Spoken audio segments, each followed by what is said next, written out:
Olá, sejam todos muito bem-vindos ao Literatura Falada, que hoje traz aqui algumas notas sobre José de Alencar, aquele que escreveu o maior número, deixou nosso maior legado de narrativas românticas da literatura brasileira. Alencar publicou mais de 21 romances e eu trago aqui algumas notas, algumas observações sobre essa enorme produção, visto que ele faleceu aos 48 anos de idade. Veja, 21 romances, alguns deles assim de grande envergadura, né? Então você tem, por exemplo, As Minas de Prata, a minha edição tem 3 volumes, né? O Guarani extenso, né? Então você tem assim uma produção que impressiona pela idade com que ela foi feita, né? Ele faleceu, como eu disse, jovem, né? Considerando a produção que deixou, e em uma época em que se escrevia aí não só à mão, mas com caneta bico de pena, né? Nem sei se chama caneta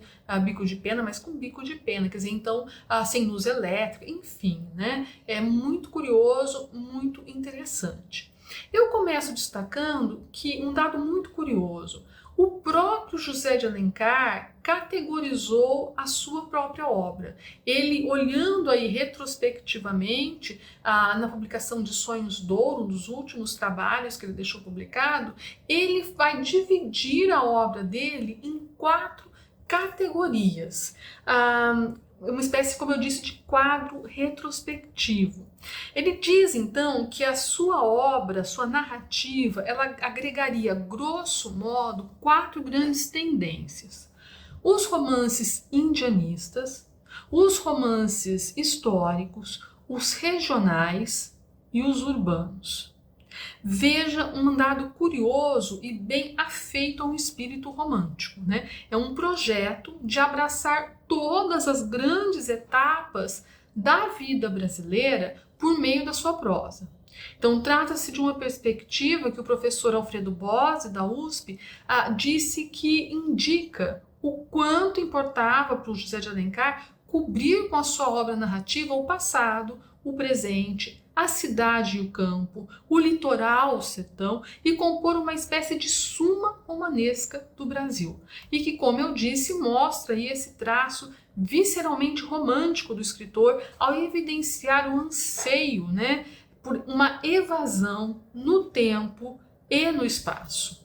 Veja ainda que nesse processo o remoto e o longínquo se contrapõem ao modo como ele concebe o urbano e o progresso da civilização, que aparecem corrompidos pelos valores e costumes burgueses e expressos, por exemplo, nas melhores páginas de Senhora e de Lucília. Então, quando a gente pega, por exemplo, o Guarani, Iracema, quer dizer, então você tem aí uma fuga ao longínquo, né, questões ideais, né? E quando você pega aí os romances urbanos, como Lucília e Senhora, você vê que a sociedade aparece como degradada, né?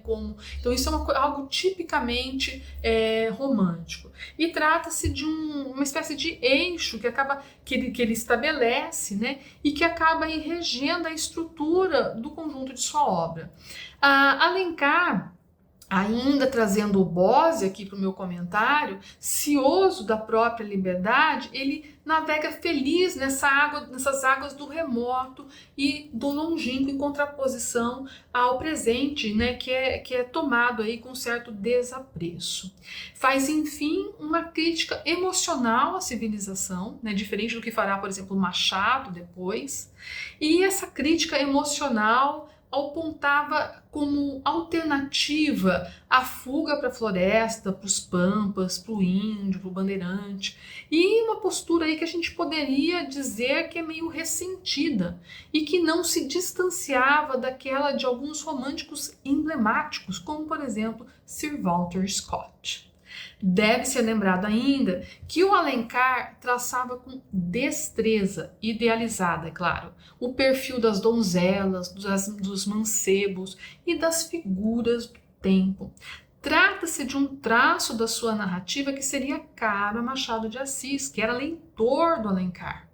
e que desenvolveria ao longo dos seus 450 anos, dos mais de 50 anos em que ele escreveu, e surgiria completamente desmistificado de idealizações, principalmente nos romances aí maduros do escritor, aqueles a partir da publicação das Memórias Póstumas de Brás Cubas no ano de 1879. É isso aí, se gostou, deixa o seu like, deixa aí sugestões para mim de vídeo, deixa o seu comentário que eu terei o maior prazer em ler e responder. E até o nosso próximo encontro.